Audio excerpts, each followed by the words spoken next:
জিলিং সারেং মানে গ্রামটার নাম শুনলেই গায়ে দেখো আমার কাঁটা দিয়ে দিচ্ছে। ওই যে দেখতে পাচ্ছ কত দূরে একটা ঝিল আছে।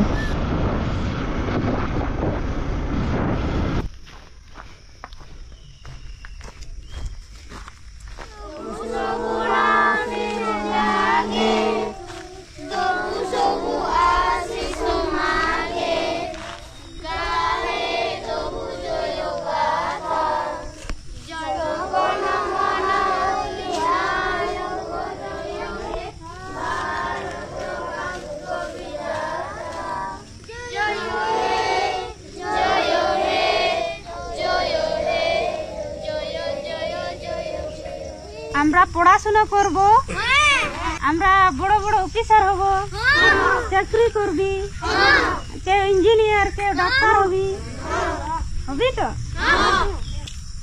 ম্যাডাম ভালো আছেন? হ্যাঁ ভালো আছি। একটা প্রণাম করবো আপনাকে।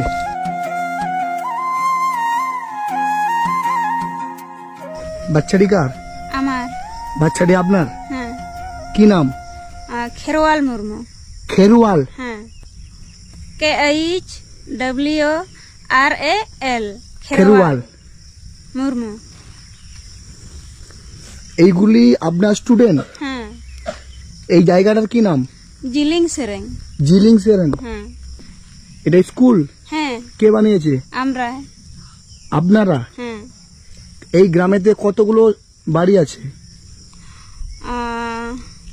মোটামুটি 95টি। 95টা? হ্যাঁ। আর 95টা বাড়ির বাচ্চা এইগুলো? হ্যাঁ। এই সব বাচ্চাদেরকে আপনি এখানে পড়ান? হ্যাঁ। কত করে টাকা দেয়? বেতন পান আপনি? না, বেতন পান না? না। এই বাচ্চাটার কত মাস বয়স? 2 মাস। 2 মাস বয়স? হ্যাঁ। এই জায়গাটা মানে আমাদের নর্মালি ভূমিপৃষ্ঠ থেকে 1000 ফুট উপরে, এবং এখানে আমি যে এলাম পুরুলিয়া অযোধ্যা পাহাড়, এই যে টপ হিল, সেখান থেকে আমাকে 25 কিলোমিটার আসতে হলো। ওই 25 কিলোমিটারের মধ্যে না একটা দোকান পেয়েছি, না একটা বাজার পেয়েছি। তো এইখানেও থেকে আপনি এতগুলো বাচ্চার দায়িত্ব নিয়েছেন। হ্যাঁ। আপনার 2 মাসের বাচ্চাটাকে নিয়ে আপনি এই ছেলেগুলোকে পড়াশোনা করাচ্ছেন? হ্যাঁ, আমি ওই 2020 থেকে বাচ্চাকে পড়াচ্ছি, তো এখনো পড়াচ্ছি এই আমার 2 মাসের বাচ্চা নিয়ে। কি নাম তোমার? প্রিয়ঙ্কা। প্রিয়ঙ্কা? তোমার কি নাম? কি নাম তোমার? কি নাম তোমার? এখনো অবধি আমাদের ভারতবর্ষে এই রকম মানুষ আছে যে 2 মাসের একটা বাচ্চাকে কোলে নিয়ে 100টা বাচ্চার দায়িত্ব নিয়েছে। এতগুলো বাচ্চার দায়িত্ব নিয়েছেন? আপনার আর বাচ্চা আছে? আর একটা বাচ্চা আছে। কোথায় ও? ও এই তো। এইটা? এটা আপনার বাচ্চা? মানে সব বাচ্চার সাথে সাথে আপনার বাচ্চাও শিক্ষিত হয়ে উঠছে। তো এই যে এতগুলো বাচ্চার দায়িত্ব নিয়েছেন, কেন, কি দরকার ছিল ছোট্ট একটা বাচ্চাকে কোলে নিয়ে এই যে সকালবেলা ভোরবেলা উঠে আপনি এতগুলো বাচ্চাকে এই পড়াশোনার দায়িত্ব নিয়েছেন? সেটা কেন, কি দরকার ছিল সমাজে এত কিছু করার? এখানে মানে পড়াশোনা বলতে কিছুই জানতো না বাচ্চারা বা মা বাবারাও, তার জন্য আমি ভেবে চিন্তে আমি বাচ্চাকে পড়াচ্ছি। তোমরা ভালো আছো? বাংলা বাংলা বুঝতে পারছো? তোমাদের কি ভাষা ভালো লাগে, আদিবাসী ভাষা না বাংলা ভাষা?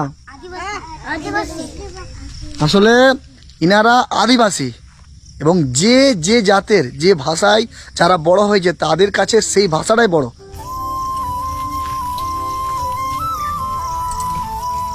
এই মানুষটা একটা টাকাও এই বাচ্চাদের কাছে নেয় না, তারপরেও পুরো গ্রামের বাচ্চাদের জন্য কতটা আত্মত্যাগ করেছে আপনারা ভাবেন।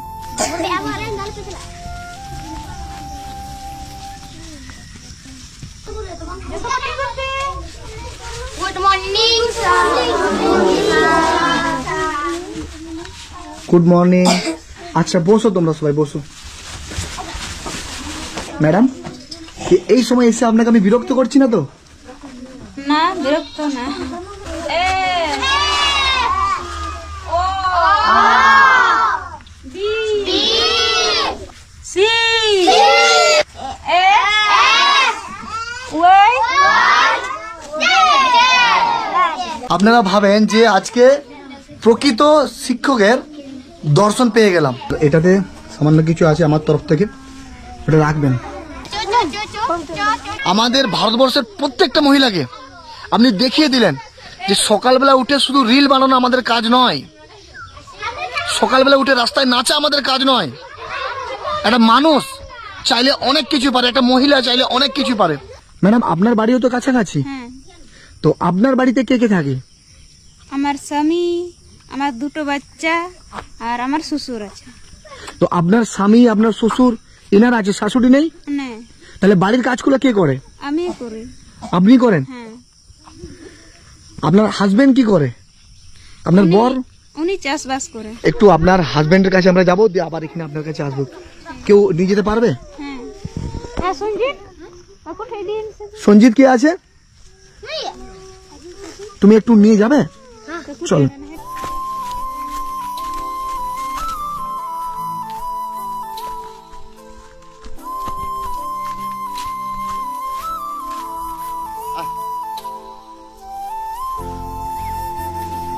ওই যে ম্যাডাম ওখানে পড়াচ্ছে, হ্যাঁ আপনি কি আপনার ওয়াইফ?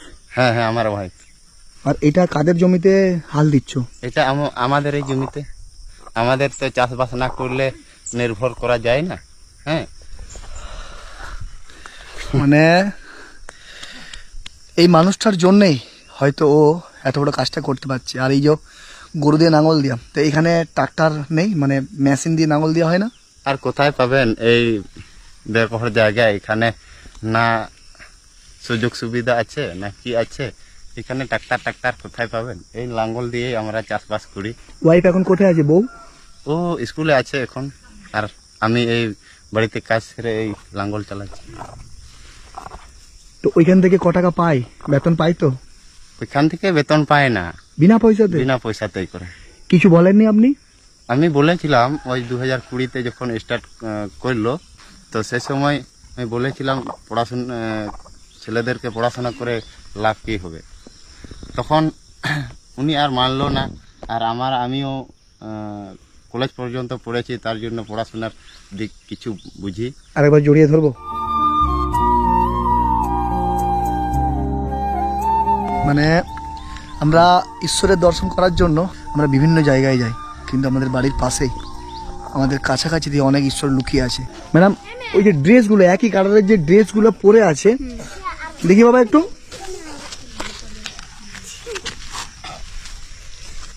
এই ড্রেসগুলো কারা দিয়েছে? কোথায় পেলেন আপনি? এগুলো ওই কলকাতার লোকেরা দিয়েছে। মানে এখানে কি ঘুরতে এসেছিল? হ্যাঁ ঘুরে দেখার পরে দিয়েছে? হ্যাঁ। আপনারাও যদি এই দিদিমণির পাশে আপনারা একটু দাঁড়ান, তাহলে ইনার সাথে সরাসরি আপনারা যোগাযোগ করতে পারেন। আপনার সাথে সরাসরি যোগাযোগ করতে পারলে ফোন নাম্বার আছে? হ্যাঁ। বলতে পারবেন? হ্যাঁ। বলেন।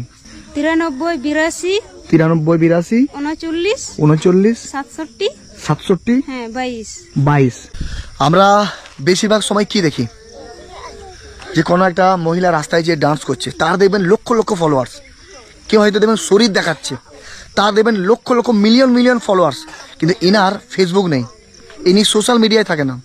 ইনি সমাজের জন্য কিছু করতে চায়, গ্রামের মানুষের জন্য কিছু করতে চায়, এবং সেটা কি শিক্ষার মাধ্যমে। উনি জানে যে শিক্ষা ছাড়া আমাদের দেশকে কখনো এগোনো যাবে না।